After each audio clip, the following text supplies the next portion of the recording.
Poskytovať prvú pomoc je v živote to najdôležitejšie a preto sa aj študenti obchodnej akadémie rozhodli zapojiť do súťaže mladých zdravotníkov.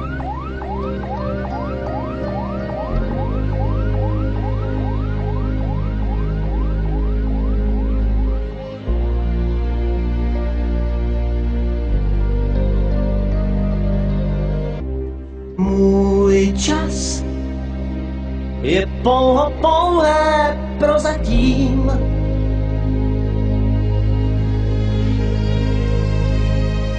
Prečo sa organizuje táto súťaž? No je to taká vaša otázka, veľmi jednoduchá, ale za touto otázkou je kus histórie v Slovenskom Červenom kríži. Vlastne pred 90 rokmi vznikla mládež, dorast Slovenského Červeného kríža a jednou z jeho takých ako náplní alebo hlavných činností bola prevencia, ochrana zdravia, poskytovanie prvej pomoci. Takže vlastne Červený kríž sa zaoberá už touto prácou 90 rokov s mladými. Koľký ročník súťaže sa už organizuje? No, tieto ročníky vlastne súťaže prebiehali od vzniku Červeného kríža, teda dorastu pred 90 rokmi. Potom cez obdobie vojen to bolo utlmené, ale po oslobodení v rokoch 50. opäť začal Červený kríž veľmi intenzívne pracovať na školách s mládežou a vlastne od 40 tieto súťaže robia, čiže história je veľmi dlhá. Za ako školu si dnes prišiel súťažiť? Za školu Janka Matúšku.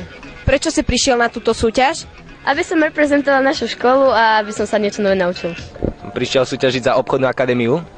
Prečo si sa rozhodol prísť na túto súťaž? Išli tu kamaráti a mohol som využiť to, že som nešiel do školy. Ako prebiehala príprava študentov obchodnej akadémie na túto súťaž?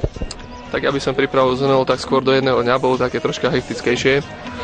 Vzhľadom k tomu, že času bolo menej, študenti sa prihlásili, mali záujem.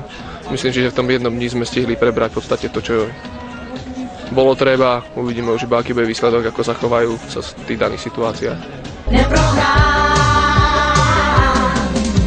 Můj čas, to jsou jen chvilky takové. Můj čas se ocit v tísni časové.